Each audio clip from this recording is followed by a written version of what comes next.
السلام علیکم، آپ دیکھ رہے ہیں آئینہ اور میں ہوں محمد طاہر۔ پاکستان تحریک انصاف کے سبکدوش سربراہ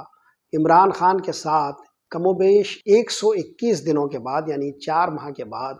صحافیوں کی ایک بالمشافہ ملاقات ہوئی۔ جیل میں سائفر کیس کے حوالے سے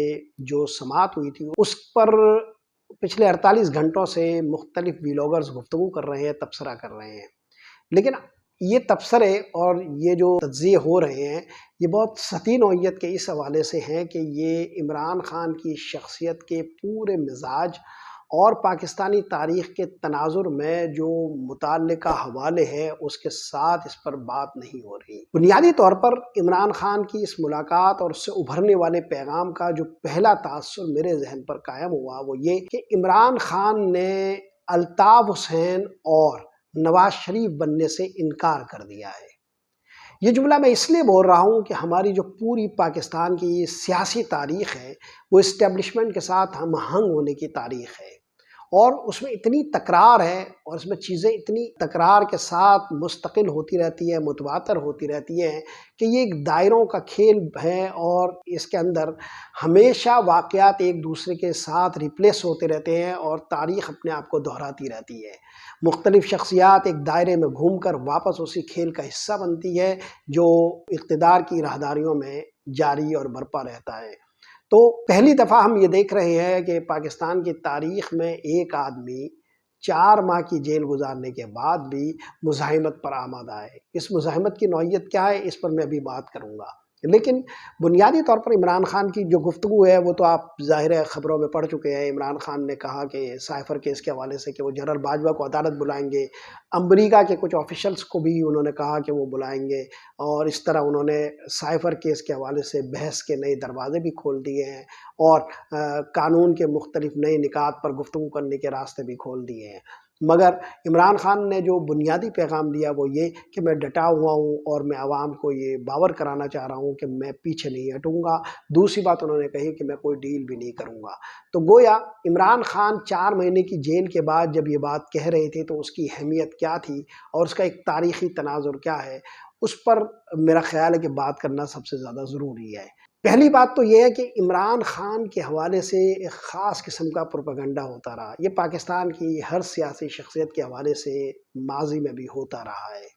ہر وہ شخص جو مقبول رہا، مشہور ہوا، اس کے حوالے سے مختلف کہانیاں بھی گردش میں رہی۔ عمران خان کے ساتھ کچھ یہ والی محبت بطور خاص ہے اور بار بار ہے۔ اس کا سبب یہ ہے کہ عمران خان نے اپنی زندگی کا بیشتر حصہ ایک سیلیبریٹی کے طور پر گزارا ہے، اور ایک مقبول عام شخصیت ہونے کے باعث عمران خان کو جو سیاسی طور پر بعد میں پذیرائی ملی وہ ایک خطرے کی گھنٹی سمجھی گئی۔ اس کی وجہ یہ ہے کہ ہماری سیاست ایک جمے جڑے نظام کے تحت چلتی ہے، اور اس میں کوئی ایسا شخص جو جمے جڑے نظام پر حاوی ہو سکتا ہے وہ خطرے کی علامت سمجھا جاتا ہے۔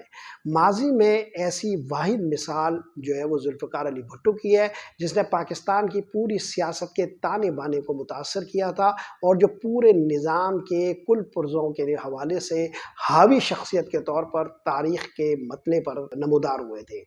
لیکن اب ہم یہ دیکھ رہے ہیں کہ عمران خان جو ہے وہ ایک ایسی ہی شخصیت بن کر پاکستان کے سیاسی افق پر نمودار ہے، اور کچھ حوالوں سے یہ ذوالفقار علی بھٹو کے ساتھ تقابل میں بھی کچھ پہلوؤں کے حوالے سے مختلف آدمی ہیں۔ لیکن بنیادی بات یہ ہے کہ انہوں نے پہلی مرتبہ یعنی 4 مہینے کے بعد جب صحافیوں کے ساتھ گفتگو ہوئی تو اس میں مزاحمت کا اشارہ دیا ہے۔ اگرچہ یہ لفظ پاکستانی میڈیا میں استعمال نہیں ہوا اور ابھی تک کسی ویلاگر نے بھی اس پر بات نہیں کی کہ عمران خان کی طرف سے جو مزاحمت کا یہ اشارہ دیا گیا ہے اس کے مثمرات کیا ہیں،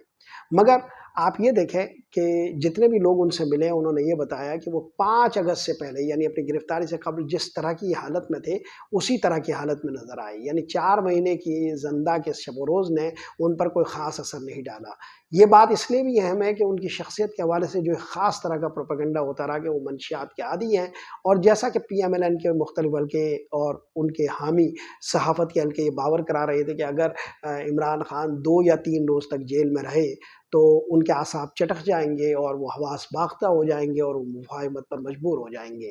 تو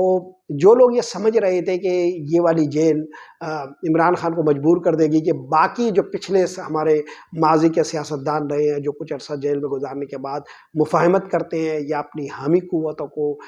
مدعو کرتے ہوئے ایک دباؤ ڈالتے ہیں اسٹیبلشمنٹ پر اور کسی نہ کسی طرح ملک سے جانے کو ترجیح دیتے ہیں، عمران خان ان سے مختلف ثابت ہوا۔ ہم نے دیکھا کہ ماضی میں الطاف حسین کراچی میں بے پناہ مقبولیت رکھتے تھے، لیکن اس بے پناہ مقبولیت کو بھی وہ اپنی ہمت نہیں بنا سکے اور وہ خاموشی سے ملک سے جانے کو انہوں نے ترجیح دی تھی۔ یہی معاملہ جو ہے وہ 2 مرتبہ نواز شریف کے ساتھ بھی ہوا، وہ 1999 میں بھی چلے گئے اور اب جب کہ عمران خان کی حکومت میں بھی وہ جس طرح کا ایک میڈیکل گراؤنڈ پر گئے جو طبی حوالوں سے وہ ملک سے باہر گئے، وہ مذاق بھی بنا اور ظاہر ہے لوگوں نے اس بات کو تسلیم بھی نہیں کیا کیونکہ وہ بعد میں پھر مغربی ممالک میں سیر سپاٹے کرتے ہوئے نظر آئے۔ تو نواز شریف بھی 2 مرتبہ ملک میں مفاہمت کرتے ہوئے ملک سے چلے گئے تھے۔ عمران خان کا معاملہ اس حوالے سے مختلف ہے کہ وہ ملک سے جانے کو تیار نہیں۔ انہوں نے صحافیوں کے ساتھ اپنی گفتگو میں یہ کہا بھی کہ وہ ملک سے جانے کو تیار نہیں ہے، یہ میرا ملک ہے اور میں یہی رہوں گا۔ گویا وہ یہ کہہ رہے ہیں کہ میں یہاں آمدہ پیکار ہوں، وہ یہ کہہ رہے ہیں کہ میں اس پولیٹیکل ایرینا میں جو مزاحمت وہ کر سکتے ہیں وہ کریں گے، اور یہ بات اس حوالے سے اور زیادہ خطرناک ہے کہ انہوں نے ایک اور بات کہی اور وہ یہ کہ وہ تو جان دینے کے لیے بھی تیار ہے، تو جیل کیا چیز ہے؟ گویا جیل کے ذریعے اعصاب چٹکھانے کی یہ کوشش تو اب ناکام ہو گئی، اور عمران خان جیل میں رہ کر جو ایک کاؤنٹر آرگومنٹ پیدا کر رہے ہیں، جو ایک متبادل بیانیہ پیدا کر رہے ہیں، وہ اس پورے نظام کے لیے ایک خطرہ بھی ہے۔ یہ وہ لوگ سمجھنے کو تیار نہیں ہیں جو عوام کے ساتھ براہ راست کوئی تعلق نہیں رکھتے یا گلی کوچوں اور محلوں اور قصبوں اور چوکوں اور چوراہوں پر ہونے والی گفتگو سے آگاہ نہیں ہے۔ عمران خان جب یہ کہہ رہے ہیں کہ میں آخری سانس تک لڑنے کے لیے تیار ہوں تو وہ دراصل کیا پیغام دے رہے ہیں اور پاکستانی سیاست پر اس کے کیا اثرات مرتب ہوں گے؟ اس حوالے سے ہم 3 نکات پر تو بآسانی پہنچ سکتے ہیں اور ایک تجزیہ کر سکتے ہیں۔ پہلی بات تو یہ ہے کہ عمران خان پاکستان کے موجودہ سیاسی پس منظر، پیش منظر اور تہ منظر میں سب سے بڑی مزاحمت کی ایک قوت بن کر سامنے آئے۔ یہ مزاحمت کی قوت وہ والی نہیں ہے جو نواز شریف کی طرف سے وقتی طور پر ووٹ کو عزت دو والی تھی، یعنی عمران خان کی جو سکت اور قوت ہے وہ اس سے کچھ زیادہ ہے، اور اعصابی طور پر بھی عمران خان نے اپنے آپ کو جس طرح ایک مستحکم شخصیت کے طور پر سامنے لائے ہیں، اس سے یہ اندازہ کیا جا سکتا ہے کہ عمران خان کی طرف سے مزاحمت کے اشارے کا مطلب کیا ہے۔ دوسری بات جو اس کے فوری بعد جو نتیجہ نکلتا ہے وہ یہ کہ عمران خان کے ساتھ اسٹیبلشمنٹ کے لیے معاملات کرنے آسان نہیں ہیں، یعنی اس کے باوجود کہ ان کے خلاف ہر طرح کے پروپیگنڈے ہوئے، اس کے باوجود ان پر کئی طرح کے مقدمات ہیں، اور اس کے باوجود کہ ان کی زندگی کے حوالے سے بھی ہم یہ کہہ سکتے ہیں کہ ایسے مقدمات قائم ہیں کہ ان کو سزائے موت بھی دی جا سکتی ہے، یہ سارے خطرات کو بھانپتے ہوئے اور ان سارے اندیشوں کا اندازہ رکھتے ہوئے جب عمران خان یہ کہہ رہے ہیں کہ وہ موت کو گلے لگانے کے لیے تیار ہیں، تو جیل کیا چیز ہے اس کا مطلب یہ ہے کہ ان سے معاملات کرنا آسان نہیں ہوگا۔ عمران خان کے ساتھ ڈیل کرنے والوں کے لیے ایک سب سے بڑی مشکل یہ ہے کہ عمران خان کے خلاف جو بھی مہم برپا کی گئی یا جو بھی پروپیگنڈا ہوا وہ غیر مؤثر ثابت ہوا۔ عمران خان کی مقبولیت کا گراف مسلسل بڑھ رہا ہے اور عمران خان کے تازہ تیوروں سے اس مقبولیت کے گراف میں مزید اضافہ ہوگا۔ ہم بآسانی دیکھ سکتے ہیں کہ عمران خان کی جو شہرت ہے وہ مقبولیت سے آگے اب محبوبیت کے درجے میں ہے اور محبوبیت کے دائرے میں داخل ہو گئی ہے۔ جو لوگ شہرت سے محبوبیت کے دائرے میں داخل ہو جاتے ہیں ان کو عوام کے ذہنوں سے کھڑچنا کوئی اتنا آسان نہیں ہوتا۔ تو اب یہ جو کھیل ہے یہ زیادہ خطرناک منطقے میں اس طرح داخل ہے کہ عمران خان کے خلاف کوئی حکمت عملی کام نہیں کر رہی، جبکہ عمران خان ایک حکمت عملی کے ساتھ سیاسی میدان میں اپنی پیش قدمی برقرار رکھے ہوئے ہیں اور اس سے دستبردار ہونے کو تیار نہیں ہے۔ وہ ماضی کے ان سیاستدانوں کی طرح بھی نہیں ہے کہ جو ذرا سے دباؤ کے بعد یا اس سے زیادہ دباؤ کے بعد دباؤ عمران خان پر آیا وہ اس سے کہیں زیادہ ہے، اس دباؤ کے بعد جو ہے وہ معاملات کرنے کے لیے تیار ہوتے ہیں۔ تو ہم یہ بآسانی اس کا اندازہ لگا سکتے ہیں کہ جو شخص موجودہ سیاسی منظرنامے میں اتنا مؤثر ہو کہ اس کی پاپولیرٹی کا جو گراف ہے وہ سب سے اوپر ہو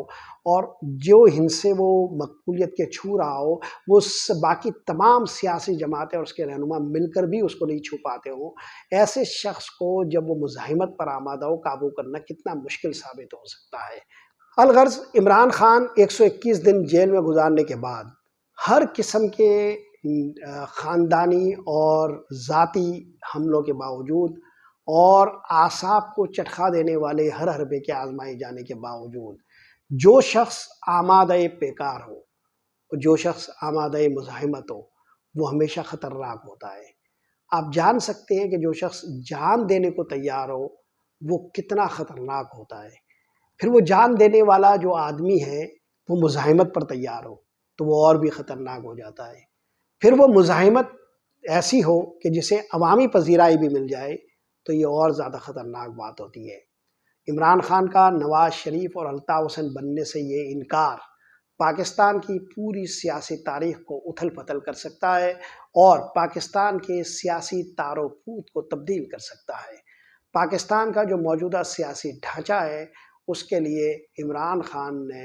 اس ملاقات میں جو صحافیوں سے ہوئی خطرے کی ایک گھنٹی بجائی ہے۔ ایسا لگتا ہے کہ عمران خان ایک ایسے مرحلے میں داخل ہو گئے ہیں کہ جہاں وہ سیاست میں رہنے سے زیادہ تاریخ میں جینے کو ترجیح دیتے ہیں۔ یہ وہ سیاست ہے کہ جو عمران خان کو محور بنا کر کی جا رہی ہے۔ وہ لوگ جو مختلف سیاسی اتحاد بنا رہے ہیں ان کا بھی واحد محور یہ ہے کہ عمران خان کی پیش قدمی کو کیسے روکا جائے۔ وہ لوگ جو موجودہ سیاست کے بندوبست کرنے والے ہیں ان کا بھی واحد محوری نقطہ یہ ہے کہ عمران خان کو کیسے روکا جائے۔ تو جس شخص کو روکنے کے لیے اتنی ساری قوتیں اکٹھی ہو گئی ہو وہ شخص آخر کوئی تو طاقت رکھتا ہے۔ یہ طاقت پاکستان کے موجودہ حالت قائمہ یا اسٹیٹس کو کے لیے سب سے زیادہ خطرناک ہے۔ عمران خان کی ملاقات کا جو پیغام میں سمجھ سکا ہوں وہ یہ ہے کہ وہ الطاف حسین اور نواز شریف بننے کے لیے تیار نہیں۔ ابھی کے لیے یہی کچھ۔ محمد طاہر کو اجازت دیجیے، اللہ نے کے بعد۔